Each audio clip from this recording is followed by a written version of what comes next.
Mohon tenang sebelum acara kami lanjutkan. Umum kepondokan yang kedua dari Dewan Kulliyatul Muallimin wal Muallimat Al-Islamiyah Pondok Pesantren Nurul Haramain Nahdlatul Wathon Diniyah Islamiyah Narmada. Dalam hal ini disampaikan oleh Al-Ustaz Tuan Guru Haji Ahwab Habibur Rahman LC. Dengan penuh hormat disilakan. Bismillahirrahmanirrahim. Hadratul Mukarramun, Ayahanda Ketua Yayasan dan Bapak Pimpinan Pondok Pesantren Nurul Haramain yang kami hormati, Asatidz wal Ustadzah yang kami cintai dan sayangi, para santri dan santriwati, dan yang kami hormati pula Bapak Ibu tamu undangan, wali santri dan santriwati. Assalamualaikum warahmatullahi wabarakatuh.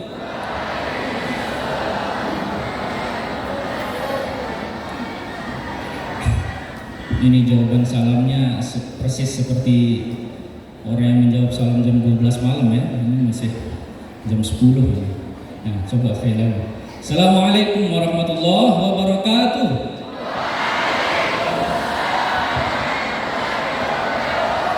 Nah, ini baru suara jawaban orang-orang yang punya masa depan cerah ya.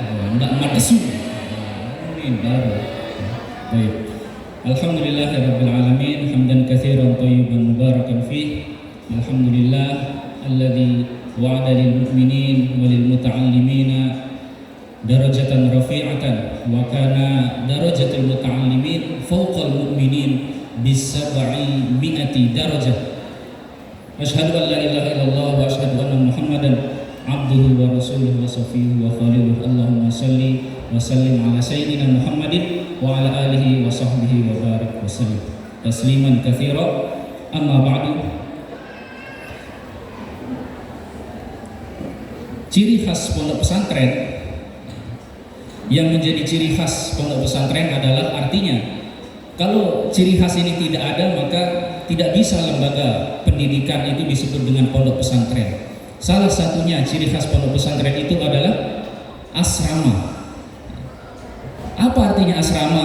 Asrama itu berarti semua orang yang terlibat di dalam pondok pesantren ini harus tinggal di dalam.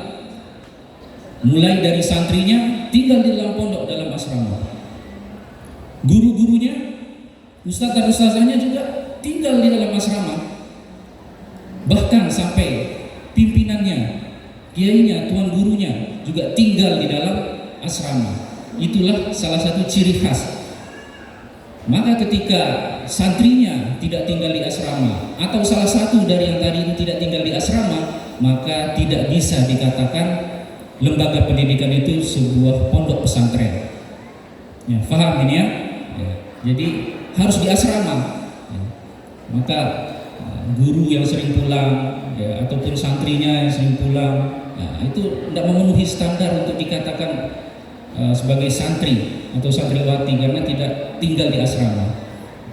Nah, karena semuanya itu tinggal di asrama dalam satu atap selama 24 jam, seminggu, sebulan, satu semester, setahun, ya, semuanya di dalam asrama, maka artinya proses pendidikan dan pengajaran yang berlangsung di pondok ini juga berlangsung selama 24 jam. Proses pendidikan dan pengajaran di pondok ini berlangsung selama seminggu full, selama 1 bulan, selama 1 tahun. Ya. Jadi tidak ada yang namanya libur. Nah, tidak seperti di luar. Ya. Kalau sudah tidak masuk kelas maka libur namanya. Tidak. Kalau di pondok pesantren, karena dia ciri khasnya adalah asrama, maka segala sesuatu seperti yang tadi ya, yang dilihat, yang didengar, yang dirasakan itu semuanya adalah bagian dari proses pendidikan dan pengajaran. Maka tidak ada istilah kita tidak masuk kelas berarti kita tidak belajar. Enggak, ini belajar. Ini kita sedang belajar. Ini adalah proses pendidikan. Nah, maka karena proses pendidikan itu tadi berlangsung ya, dan pengajaran di pondok pesantren itu berlangsung selama terus menerus 24 jam mulai bangun tidur sampai tidur lagi, maka diperlukan sebuah sistem, sebuah lembaga yang mengatur proses pendidikan yang berlangsung tiada henti ini. Maka kemudian ada namanya istilahnya lembaga pengasuhan santri yang barusan disampaikan oleh Ustaz Zulbasor. Itu merupakan lembaga yang ada, salah satu lembaga yang ada di pondok kita. Kemudian lembaga yang satunya lagi adalah disebut dengan KMI yang insya Allah akan kami jelaskan pada kesempatan kali ini. Singkatnya, kalau misalnya lembaga pengasuhan santri itu adalah bertanggung jawab untuk mengatur, untuk memanage segala kegiatan santri yang non formal, artinya yang berada atau yang terjadi atau yang berlangsung di luar kelas, maka KMI itu bertanggung jawab untuk seluruh kegiatan santri dan santriwati yang formal atau yang terjadi di dalam kelas. Jadi paham nih, ini harus paham bedanya karena ini merupakan sistem yang kita punya di pondok ini. Nah, maka kemudian apa itu KMI? Ma huwa KMI wa ma adraka ma KMI? Secara kepanjangan, ya, KMI itu adalah singkatan dari mada kulli. Anak baru udah tahu belum apa kepanjangan dari KMI? Ya, ada yang menjawab ya. Tidak apa-apa, sekarang kita terangkan. Ya. Singkatan KMI itu singkatan dari Kulliyatul Muallimin Al-Islamiyah.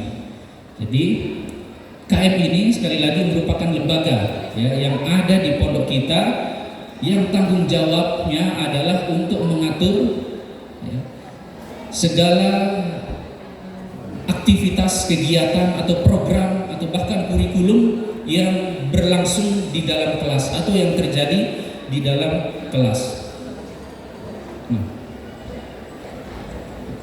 Asal usulnya, ya, jadi supaya kita tahu juga sejarah dari KMI ini secara singkat saja, supaya kita tidak dikira buat-buat sendiri ini, ya. Ya, atau tiba-tiba jadi simsalabim, enggak. Jadi KMI itu didirikan tahun 1936,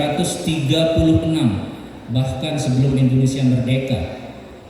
Di mana didirikan pertama kali di Pondok Pesantren Darussalam Gontor. Dan yang menjadi direktur pertamanya adalah Kiai Haji Imam Zarkasi rahimahullah. Ini sejarah dari KMI, sejarah singkatnya saja. Artinya dari sini kita sudah mempunyai keistimewaan. Keistimewaan yang pertama dari segi sejarahnya ya, keistimewaan dari segi sejarahnya. Istimewaan pertama KMI ini adalah dia sudah sejak lama berdiri, bahkan sebelum Indonesia merdeka tadi 1936. Jadi artinya sistem ini sudah teruji, sistem ini sudah dicoba oleh banyak lembaga pendidikan, bahkan sampai saat ini tidak hanya dipakai oleh Pondok Darussalam Gontor saja, tetapi juga oleh pondok-pondok yang lain, oleh alumni, dan kita adopsi juga di pondok kita di Nurul Haramain di sini.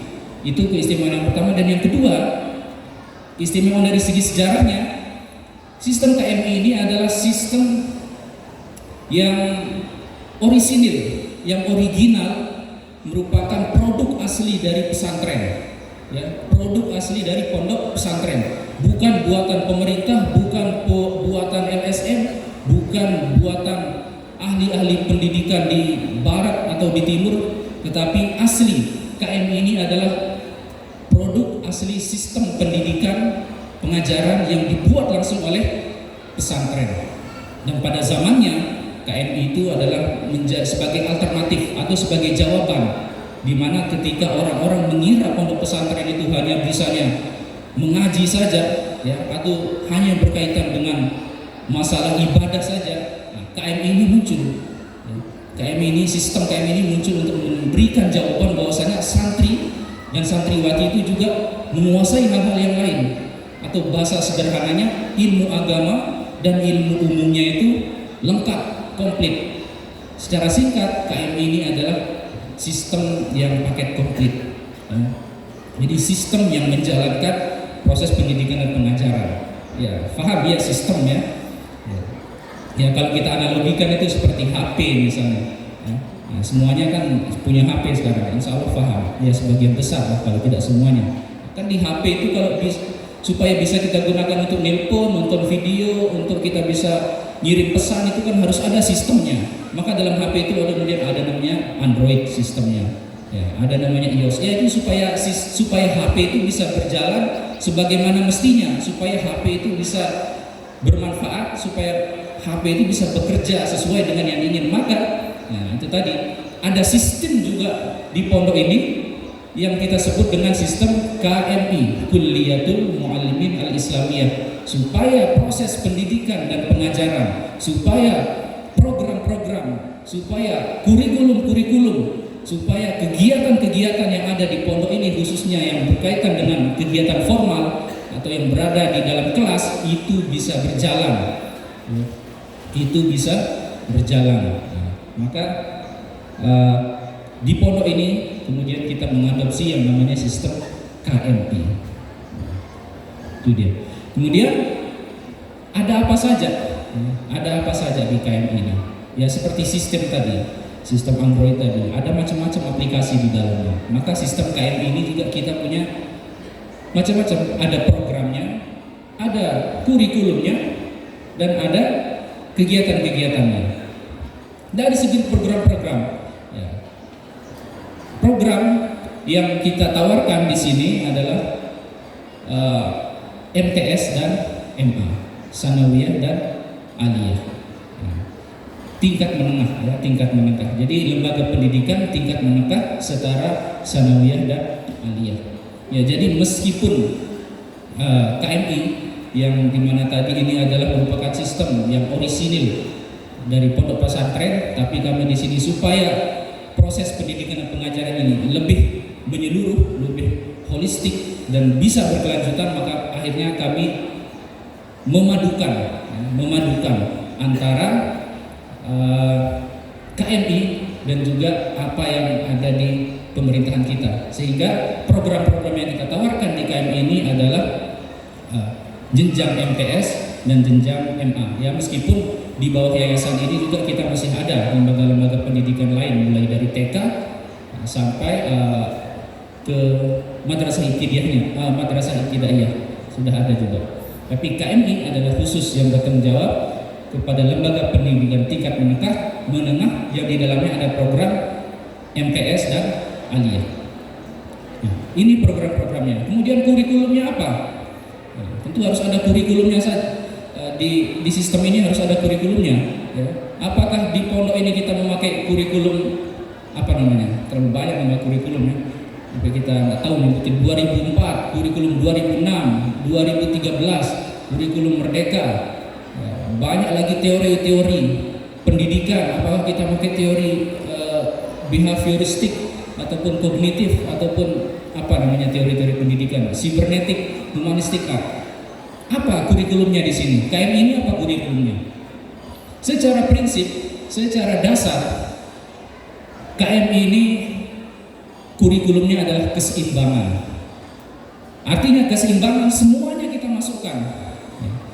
Semuanya kita masukkan ya, mulai ya misalnya di negara kita mulai dari kurikulum 2004 sampai yang terakhir mungkin yang kita ada kurikulum Merdeka, masuk semuanya di dalam kurikulum KMI. Teori-teori pendidikan yang ada mulai dari behavioristik sampai apa namanya sibernetik itu semuanya dipakai di sini. Karena pada dasarnya KMI ini adalah kurikulumnya keseimbangan, atau kalau kita mau bilang kurikulum kehidupan. Kurikulum KMI ini adalah kurikulum kehidupan dunia dan akhirat. Ini dia kurikulum yang kita pakai di KMI. Jadi kita tidak hanya mementingkan dunia saja supaya anak-anak pinter olahraga, supaya anak-anak pinter apalagi tadi ya sainsnya bagus, matematikanya jago, ya bisa berbisnis, bisa nyangkul, ya bisa nanam, bisa menarik kambing, sapi, tapi juga seimbang antara kemampuannya dalam ibadah, bisa menjadi imam, bisa memimpin zikir, doa, tahlil, ya, tahu caranya memimpin sholat jenazah dan hal-hal yang seperti itu. Jadi kita gabungkan semuanya, maka pada singkatnya, dasarnya KMI ini kurikulumnya adalah kurikulum keseimbangan atau kurikulum kehidupan dunia dan akhirat. Semuanya dimasukkan di dalam KMI. Kemudian kegiatan-kegiatan. Ya, jadi sudah kita jelaskan program, kurikulum, dan kegiatan. Ada juga kegiatan-kegiatannya di dalam KMI ini. Ya, ada kegiatan yang sifatnya harian, seperti misalnya ya KBM, kegiatan belajar mengajar, ataupun belajar bersama setiap malam. Ya, itu juga merupakan kegiatan harian. Termasuk juga tadi ya menulis diary gitu ya, menulis catatan harian. Itu juga kegiatan baru itu. Terus ada juga yang sifatnya ya bulanan, seperti ya kumpul bulanan bersama wali kelas bersama murid-muridnya yang wajib, tapi tentu di luar itu diperbolehkan. Kemudian ada perkumpulan guru-guru, ada juga tahlil mudaris, yaitu kita berkumpul bersama guru mapel untuk membahas, untuk memperdalam materi. Nah, itu kegiatan-kegiatan bulanan. Ada juga kegiatan tahunan, ya, seperti misalnya ujian atau evaluasi pembelajaran. Ya. Ini merupakan kegiatan-kegiatan yang ada di pondok kita, yang berada di bawah tanggung jawab KMI, Kulliyatul Muallimin atau Muallimat Al-Islamiyah.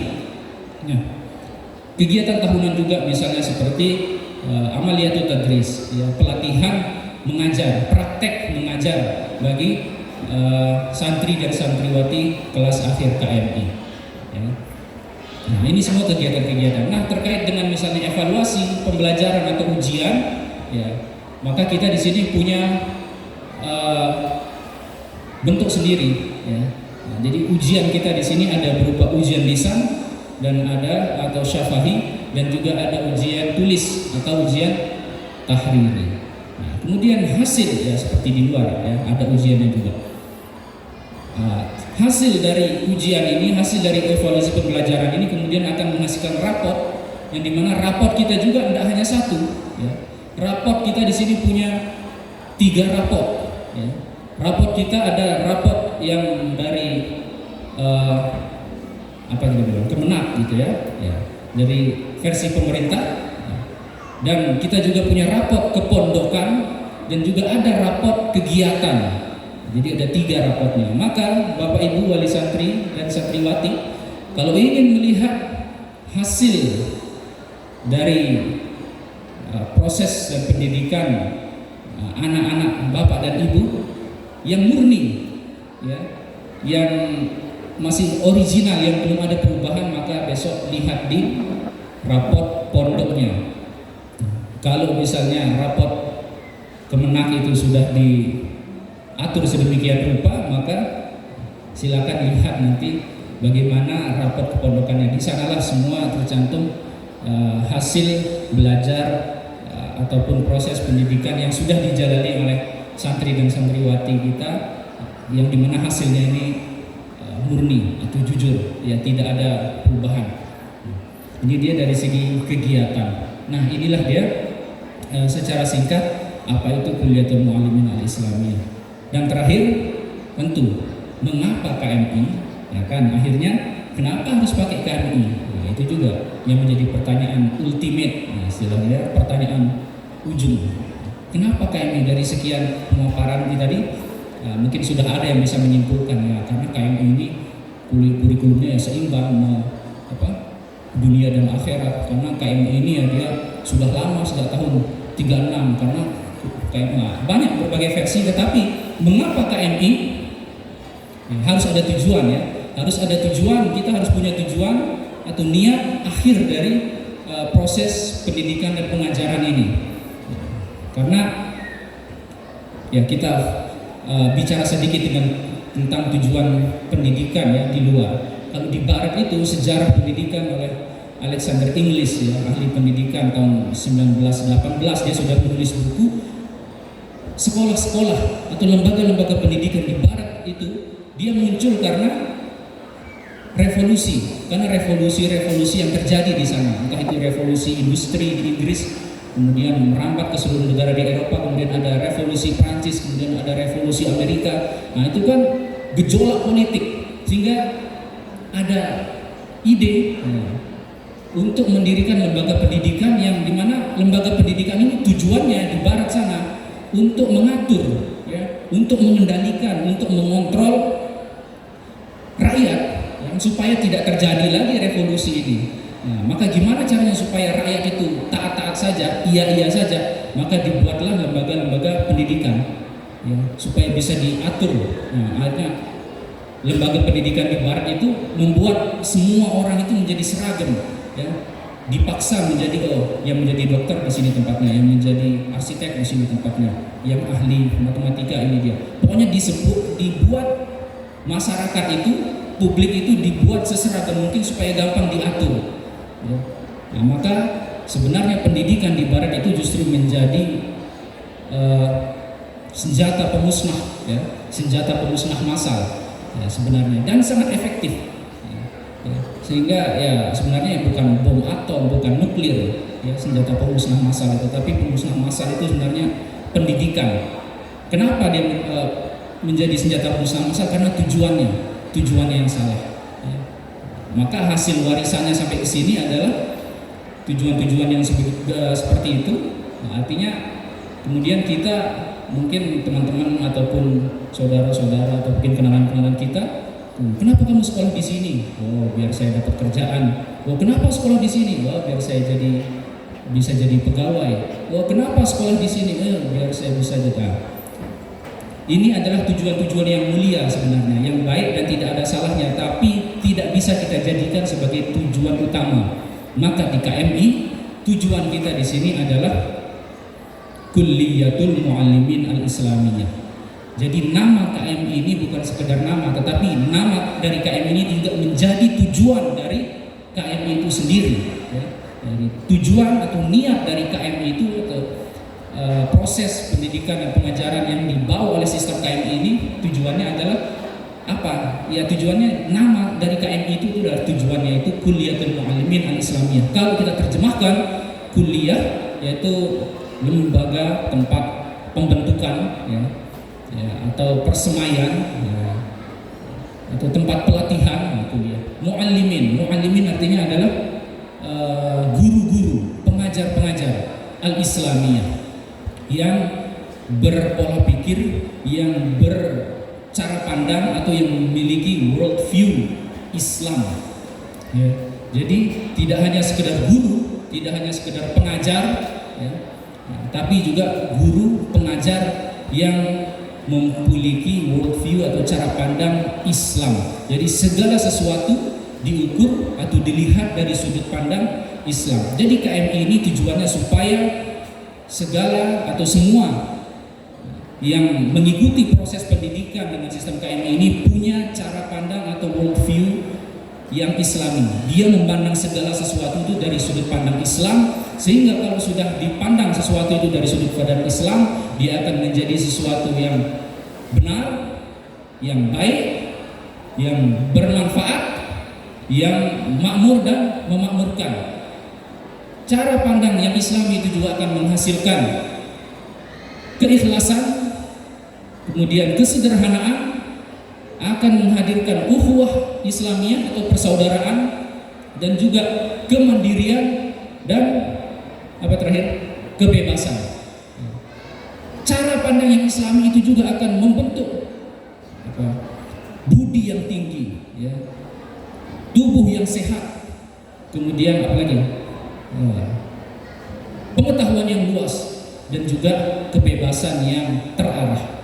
Nah, inilah yang kami tawarkan dan kami jalankan di pondok ini, khususnya di dalam sistem KMI ini, supaya mendidik atau mempersiapkan santri dan santriwati atau seluruh siapa saja yang tinggal di sini untuk menjadi guru pengajar yang memiliki sudut pandang Islam, yang memandang segala sesuatu dari syariat Islam, ya, karena banyak sekarang, ya,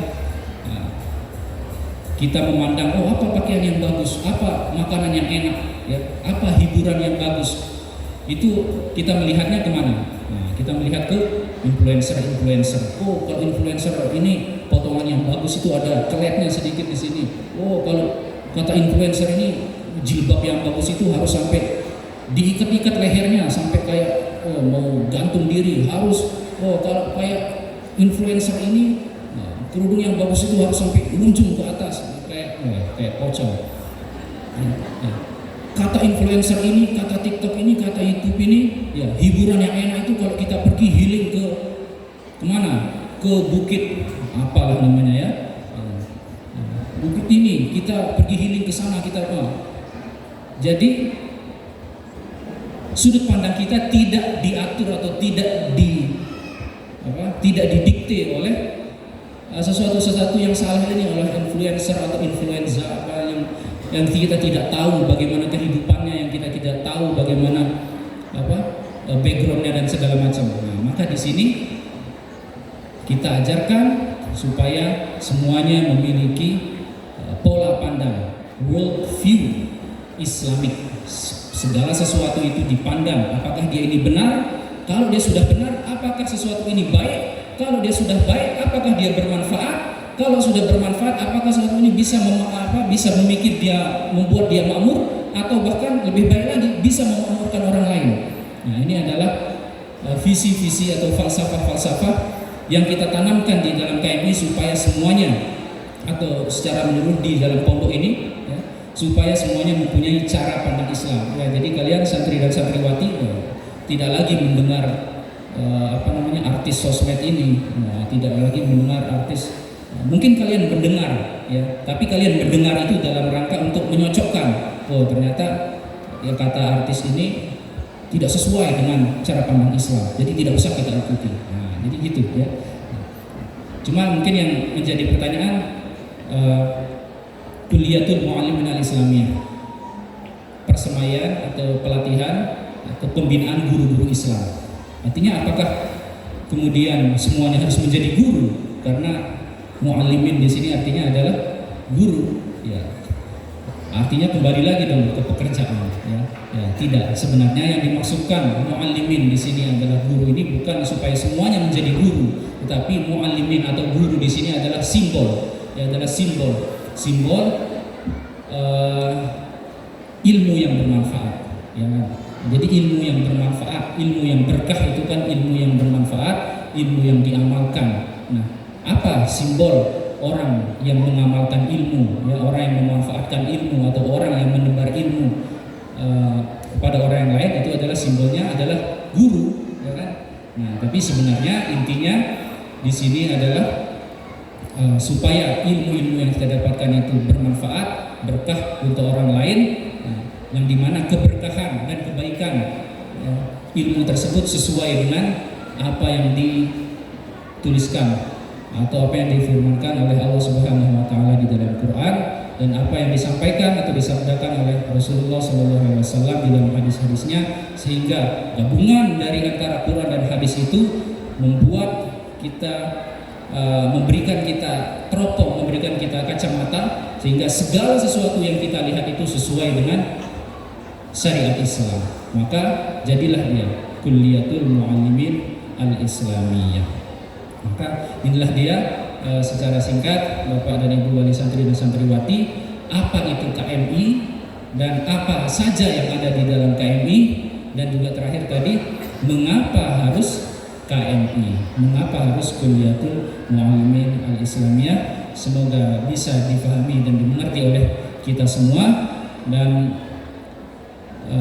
tugas kita ini sangat berat, ya. Amanah dari Bapak dan Ibu itu luar biasa beratnya. Kemudian juga cita-cita anak-anak kita itu begitu tinggi, ya, begitu tinggi dan mulia, dan pekerjaannya juga di sini kita sangat banyak, ya. Maka insya Allah itu meskipun berat, kalau kita bersama-sama, ya, kalau kita memahami tujuan dan kita memahami apa yang ada di pondok ini, insya Allah semuanya akan menjadi ringan. Yang penting intinya seperti tadi juga saya ulangi pesannya Ustaz Zul tadi yang terakhir, ya, Pokoknya jangan sampai kita menganggap pondok ini sebagai atau seperti bengkel atau tukang jahit ya, yang dimana kalau bapak ibu menyerahkan motor yang rusak ke bengkel, insya Allah jadi bagus lagi dan bisa jalan. Ataupun kalau ke tukang jahit kita menyerahkan bakal, ya, keluar akan jadi model pakaian yang kita mau. Tapi pondok tidak seperti itu. Pondok pesantren tidak seperti bengkel, tidak seperti tukang jahit. Ketika bapak dan ibu menyerahkan anak-anaknya kemari, tentu kita berharap supaya menjadi baik. Tapi masalahnya anak-anak ini adalah benda hidup, ya, bukan benda mati seperti motor ataupun bakal pakaian itu. Yang kalau dia mati itu bisa kita lakukan bagaimana saja, perlakukan bagaimana saja, itu terserah. Tapi anak-anak yang bapak ibu serahkan kemari adalah makhluk hidup yang mempunyai hati nurani, yang mempunyai pikiran, yang punya semangat, yang dimana kalau anak-anak ini juga tidak mau untuk diajar, tidak mau untuk mengikuti disiplin, ataupun bapak ibu wali santri juga tidak paham tentang pondok, ya, dan tidak mau diajak bekerja sama, ya, jadi sama saja hasilnya, ya, akan sama saja hasilnya, tidak akan ada perubahan yang kita dapatkan. Tapi insya Allah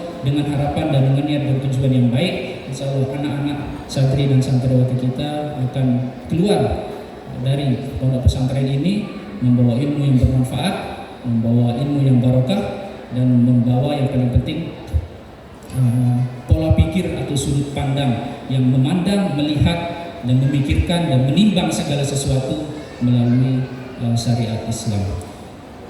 Hada wa syukran, sallallahu ala sayyidina Muhammadin wa ala alihi wa sahbihi wa baraka wa sallam, wallahul muwaffiq wal hadi ila sabilir rasyad. Wassalamu alaikum warahmatullahi wabarakatuh.